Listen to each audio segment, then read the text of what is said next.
With these words, Ed Sullivan introduced a performance by Elvis Presley that would both shock and spellbind viewers. And now, ladies and gentlemen, yes, that's right, Elvis Presley. Sparking controversy and forever changing the landscape of television entertainment. This video serves as your all-access guide to the hidden dramas of The Ed Sullivan Show, where we'll explore the most controversial guest appearances, the performances that left audiences wide-eyed, and the moments that had Sullivan himself seething with anger. As we journey through the golden era of the entertainment industry, we'll highlight the appearances that made waves and defied the status quo. Ed Sullivan, the iconic host, whose variety show became an essential part of American culture, was known for bringing the era's biggest stars into the living rooms of viewers across the country. But not every act was met with universal acclaim. From the scandalous hip gyrations of Elvis to the boundary-pushing antics of the Doors and the Rolling Stones, some segments of The Ed Sullivan Show ventured into uncharted territories of controversy. Join us as we delve into the performances that tested the limits of what was acceptable on television, the artists who boldly challenged societal norms, and the impact these moments had on the show, the performers' careers, and the broader cultural landscape. The Doors defy Ed Sullivan. I'd like to do a song that, or a piece of music that's just a pure expression of joy.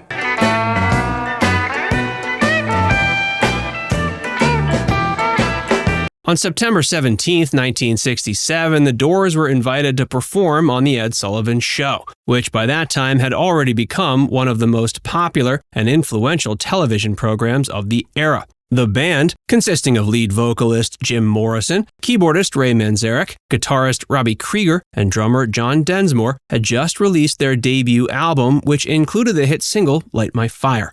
The Doors were known for their unconventional and often controversial approach to music, blending elements of rock, blues, and poetry with dark, psychedelic overtones. Morrison, in particular, was notorious for his wild stage presence and unpredictable behavior, which often pushed the boundaries of what was considered acceptable in mainstream entertainment. During rehearsals for the show, a CBS executive requested that the band change the line, "Girl, we couldn't get much higher," in Light My Fire, due to its perceived reference of drug use. The Doors reluctantly agreed to modify the lyric for the live broadcast. However, when it came time to perform, Morrison disregarded the agreement and sang the original line.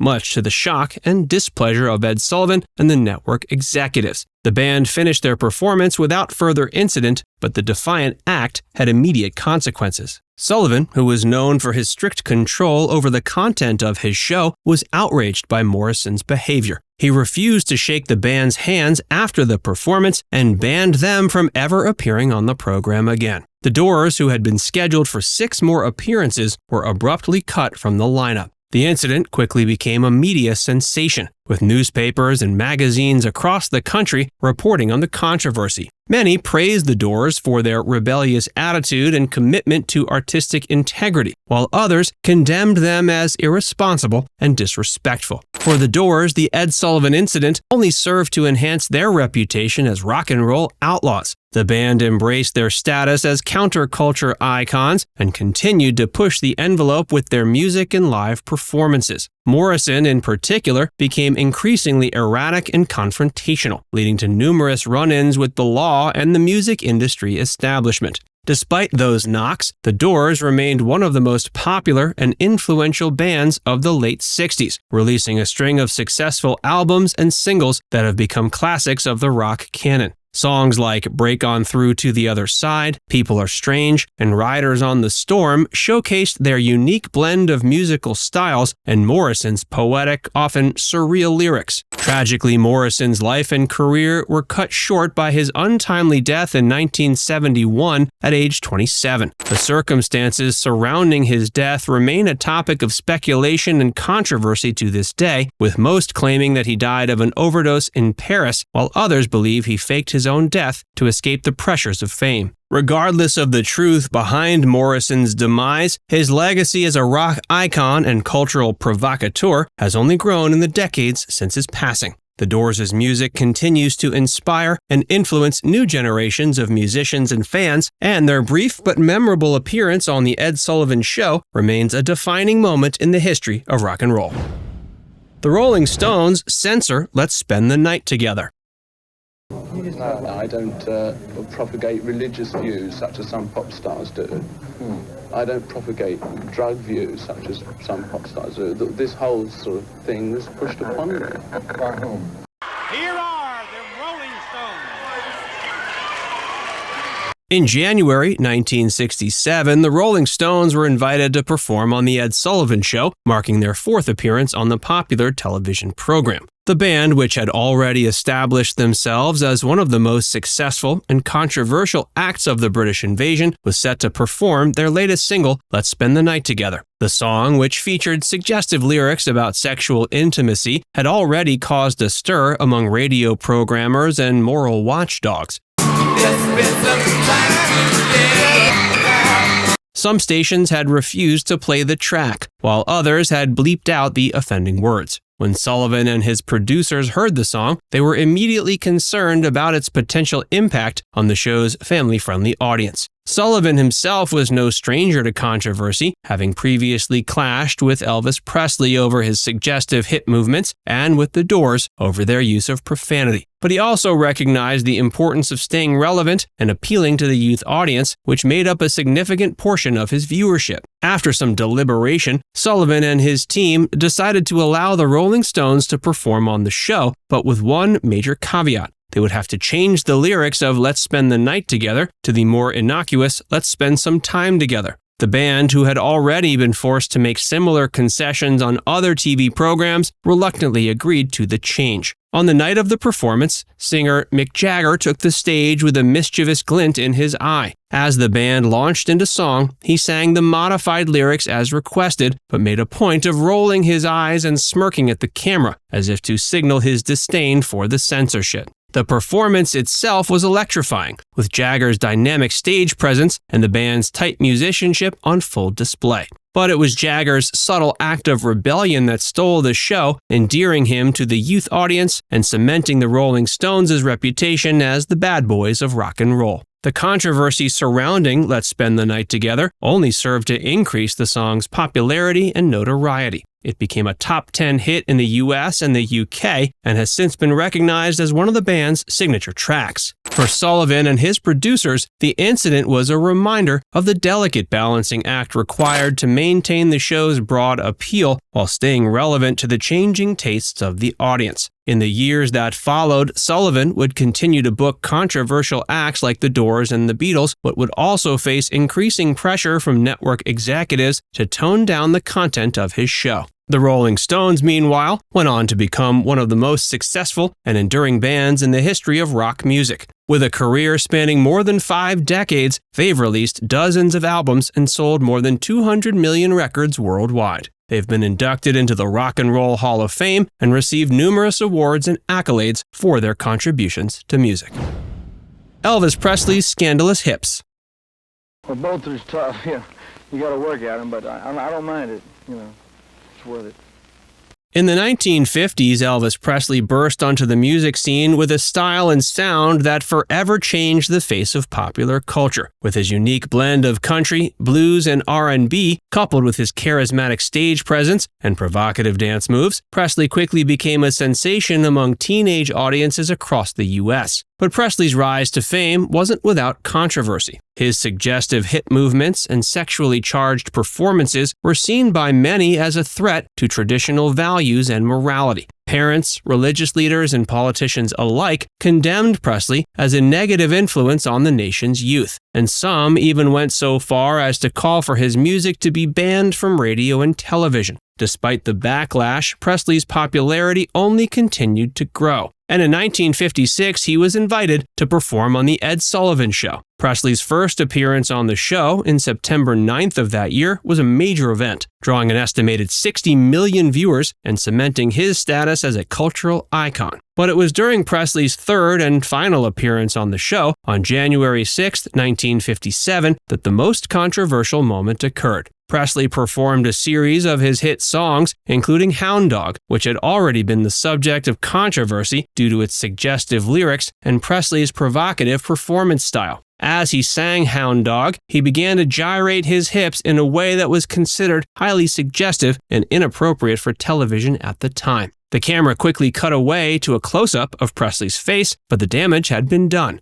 The audience in the studio erupted in screams and cheers, while millions of viewers at home watched in shock and awe. The reaction to Presley's Hound Dog performance was swift and divisive. Some praised him as a dynamic and exciting performer, while others condemned him as a moral degenerate. Sullivan himself was reportedly furious at Presley's defiance of the show's standards of decency and vowed to never book him on the show again. But the controversy only served to further cement Presley's status as a cultural icon and a symbol of youthful rebellion. His music and his image would go on to inspire countless other artists and musicians, and his influence can still be felt in popular culture today. Looking back on Presley's appearance on the Ed Sullivan Show, it's clear it was a watershed moment in the history of music and television. I'd like to say this, until we meet you again, may God bless you as He's blessed me. Thank you very much. By pushing the boundaries of what was considered acceptable behavior on stage and screen, Presley helped to pave the way for a new generation of artists and performers who would challenge the status quo and redefine the role of popular culture in American society. At the same time, the controversy surrounding Presley's Hound Dog performance highlights the deep cultural divisions that existed in the U.S. during the 1950s. While young people embraced Presley as a hero and a role model, older generations saw him as a threat to traditional values and a sign of the country's moral decline. In many ways, the battle over Elvis's hips was a microcosm of the larger cultural battles that would define the decade to come. As the country grappled with issues of race, gender, and social change, Presley's music and image would continue to be a flashpoint for controversy and debate.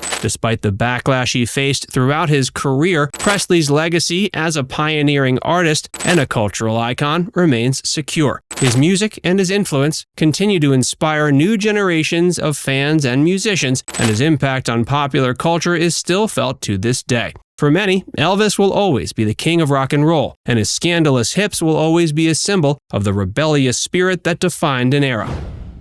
Jackie Mason's middle finger controversy. Breaking life on television.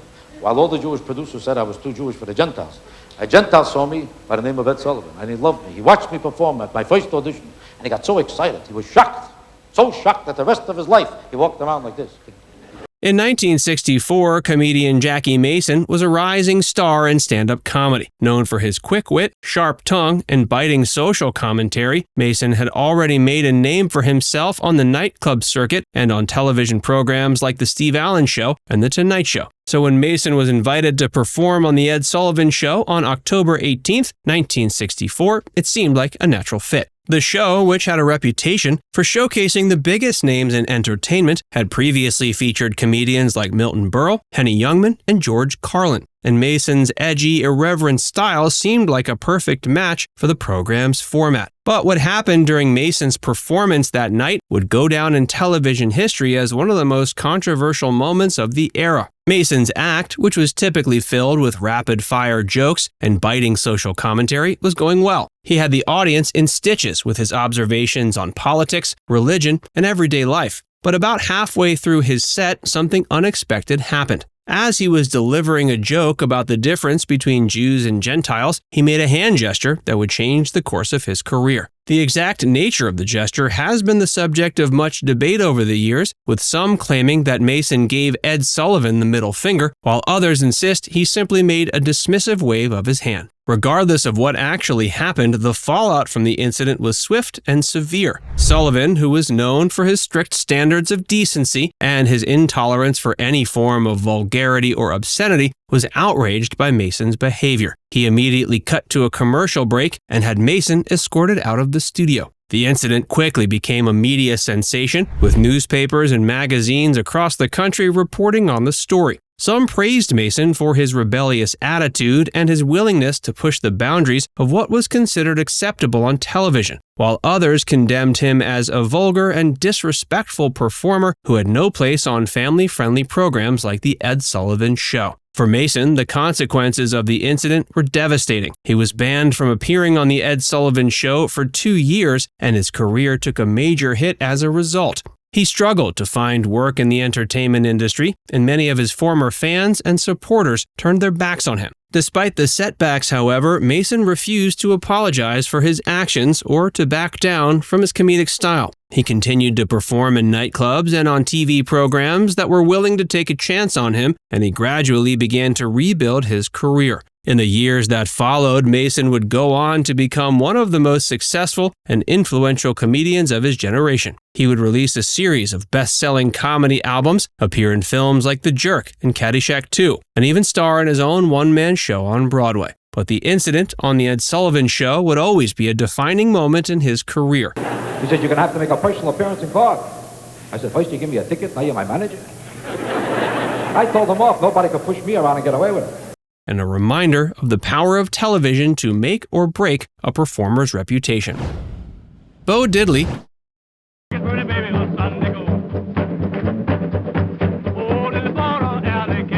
Bo Diddley, born Ellis Arthur Bates, was a pioneering guitarist, songwriter, and singer who played a crucial role in the development of rock and roll music. With his distinctive rectangular guitar, infectious rhythms, and unmistakable swagger, Diddley helped lay the foundation for generations of musicians to come. So when Diddley was invited to perform on the Ed Sullivan Show on November 20th, 1955, it was a major opportunity for the rising star to showcase his unique style and sound to a national audience. The show, which had a reputation for showcasing the biggest names in entertainment, had previously featured musicians like Elvis, Buddy Holly, and the Beatles, and Diddley's appearance was eagerly anticipated by fans and critics alike. However, what happened during Diddley's performance that night would go down in history as one of the most controversial moments in the show's history. According to legend, when Diddley arrived at the studio for rehearsals, he was informed by the show's producers that he would not be allowed to perform his own song, Bo Diddley, on the air. Instead, he was asked to perform a cover of the popular Tennessee Ernie Ford song, 16 Tons.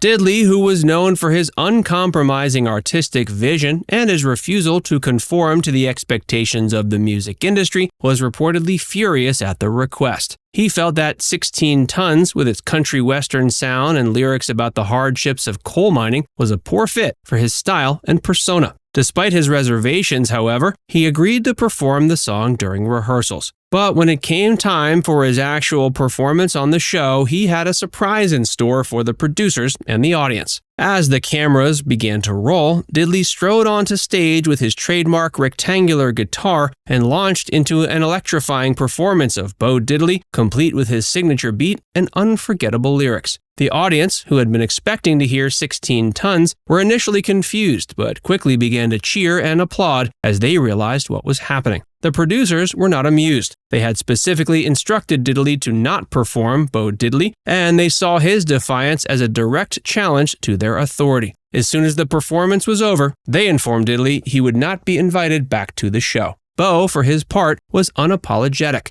He had always been fiercely independent as an artist, and he saw his performance on the Ed Sullivan Show as a way of asserting his creative autonomy and staying true to his musical vision. In the years that followed, Diddley's performance on the Ed Sullivan Show became the stuff of legend. Many fans and critics saw it as a pivotal moment in the history of rock and roll, a time when a black artist had dared to challenge the dominant cultural narrative and assert his own identity on the national stage. For Diddley himself, the incident was just one more example of the kind of uncompromising artistic integrity that had defined his career from the beginning. He had never been interested in conforming to the expectations of the music industry or the mainstream media, and he'd always been willing to take risks and push boundaries in pursuit of his own unique vision.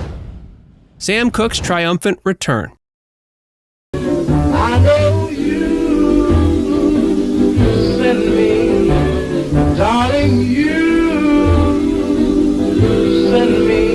Sam Cooke was one of the most influential and beloved musicians of his generation, a singer and songwriter whose unique blend of gospel, soul, and pop helped to define the sound of American music in the 1950s and 60s. That's right, I was doing spirituals at the time, Dick. All right, what caused you at that point in your career of 57 to turn to this kind of singing? My economic situation.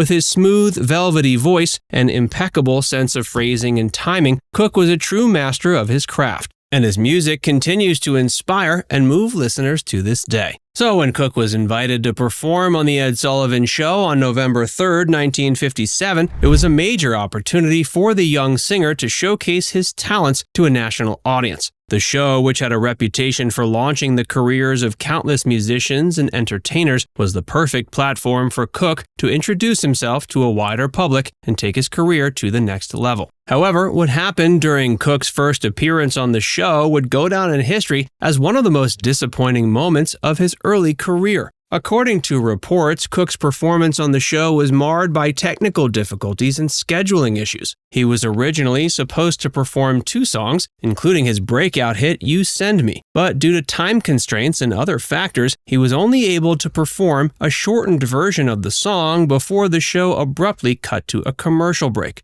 For Cooke, who had put so much time and effort into preparing for his big moment on the national stage, the experience was a crushing disappointment. He had hoped to use his appearance on the show to establish himself as a major force in the music industry, but instead he had been shortchanged and left feeling frustrated and demoralized. Despite the setback, however, Cooke refused to let the incident define him or his career. He continued to tour and record, honing his craft and building a devoted following among fans of soul and R&B music. And when he was invited back to the Ed Sullivan Show just a few weeks later, on December 1st, 1957, he was determined to make the most of his second chance. This time, Cooke's performance was flawless. He took the stage with confidence and grace, delivering powerful renditions of his songs For Sentimental Reasons and You Send Me that left the audience spellbound. His voice was rich and expressive, his stage presence magnetic and commanding, and his music seemed to touch something deep and universal in the hearts of all who heard it. This response to Cooke's performance was overwhelming. The audience leapt to their feet in a standing ovation, and Ed Sullivan came out on stage to shake Cooke's hand and congratulate him on a job well done. In that moment, it was clear that Cooke had arrived as a true star, a musician of rare talent and charisma who had the power to move and inspire people from all walks of life. Looking back on Cooke's triumphant return to the Ed Sullivan Show, it's easy to see why he remains such an enduring and beloved figure in the history of American music. His music was a reflection of the hopes and dreams of a generation, a powerful expression of the human spirit in all its joy and sorrow, its love and longing, its pain and its triumph. At the same time, however, Cooke's story is also a reminder of the challenges and obstacles that faced black musicians in the music industry at the time. Despite his immense talent and popularity, Cooke often struggled to get the recognition and respect he deserved from the mainstream media and the music establishment, and he faced constant pressure to conform to the expectations and stereotypes of the white-dominated music industry. Bob Dylan's principled stand. Yeah, I don't know why I walked off that show. I could have done something else, but we rehearsed that song, so many times. In 1961, a young, relatively unknown folk singer named Bob Dylan was set to make his television debut on The Ed Sullivan Show. Dylan, who would go on to become one of the most influential and iconic musicians of his generation, had planned to perform his song Talkin' John Birch Paranoid Blues, a satirical tune about a member of the John Birch Society who sees communist conspiracies everywhere. During the dress rehearsal, a CBS executive approached Dylan and asked him to consider performing a different song, citing concerns about the political content of Talkin' John Birch Paranoid Blues. Ed Sullivan himself had no objections to the song, but the network was wary of potentially controversial material. The ever-enigmatic Dylan, known for his unwavering commitment to his artistic vision and principles, politely declined the request. He believed in the importance of performing the song he had chosen and felt that censoring his material would compromise his integrity as an artist. Faced with the choice of either complying with the network's demands or standing his ground, Dylan made the principled decision to cancel his appearance on the show altogether. This move was particularly bold given Dylan's relative obscurity at the time, and the fact that an appearance on The Ed Sullivan Show could have provided invaluable exposure for the young artist. Dylan's refusal to perform on the show left Sullivan in a difficult position as the cancellation came close to the episode's air date, As a result, Dylan was never invited back to appear on The Ed Sullivan Show. In the years that followed, Bob Dylan went on to become one of the most significant and influential figures in the history of popular music. His songs, which often addressed social, political, and philosophical themes, would inspire generations of artists and activists, and his uncompromising commitment to his art would become a defining characteristic of his career. While Dylan's decision to cancel his appearance on The Ed Sullivan Show may have seemed like a minor incident at the time, it demonstrated the young artist's integrity and unwavering dedication to his craft. By refusing to compromise his vision for the sake of television exposure, Dylan set a powerful example for other artists and helped to establish himself as a singular and uncompromising voice in the world of music. Buddy Holly's controversial performance. Well, we've had a few rough times, I guess you say, but we've been real lucky getting it this quick. Well, Texas, nice to have you up here. Thanks, Let's have a nice hand for these Texas records.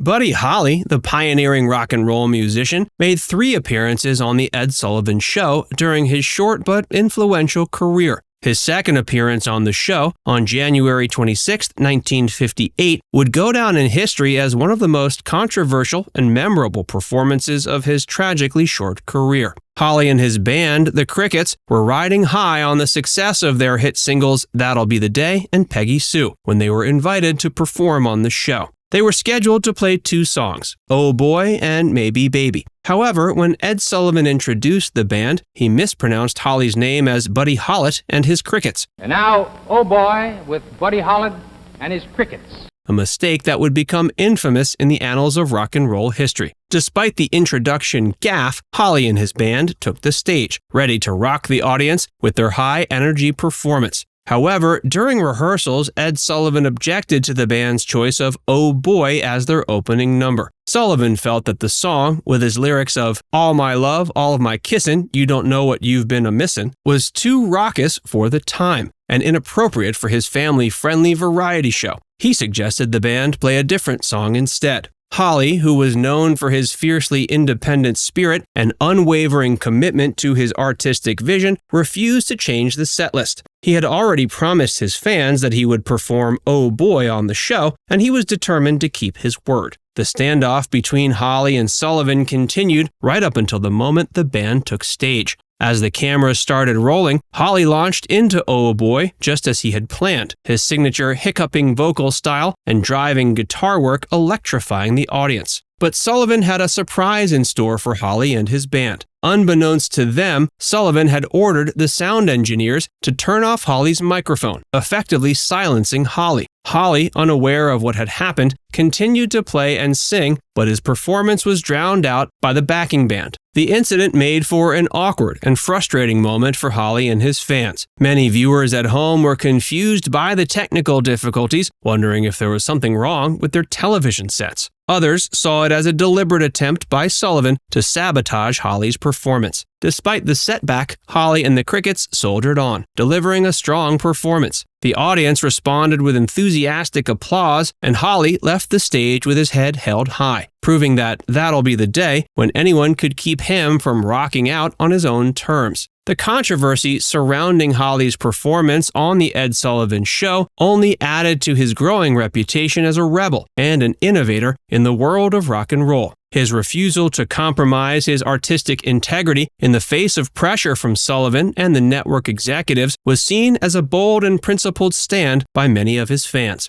At the same time, however, the incident also highlighted the challenges and obstacles that face young up-and-coming musicians in the early days of rock and roll. The music industry at the time was still largely controlled by older, more conservative figures like Sullivan, who often struggled to understand and appreciate the new sounds and styles that were emerging. For Holly, the performance on The Ed Sullivan Show was just one of many triumphs and challenges he would face in his short but remarkable career. Just a year later, on February 3, 1959, Holly would tragically die in a plane crash at age 22, along with fellow musicians Ritchie Valens and J.P. the Big Bopper Richardson, leaving behind a legacy that would inspire generations of rock musicians to come. Despite his untimely death, Holly's music and his influence lives on for generations. His innovative style, combining elements of country, blues, and R&B with a driving rock and roll beat, would inspire countless musicians in the decades to come, from the Beatles and the Rolling Stones to Bob Dylan and Bruce Springsteen. As we've seen, the Ed Sullivan Show was no stranger to controversy. From Elvis Presley's scandalous hit movement to the Doors' defiant lyrics, the show pushed boundaries and challenged social norms, leaving an indelible mark on American culture.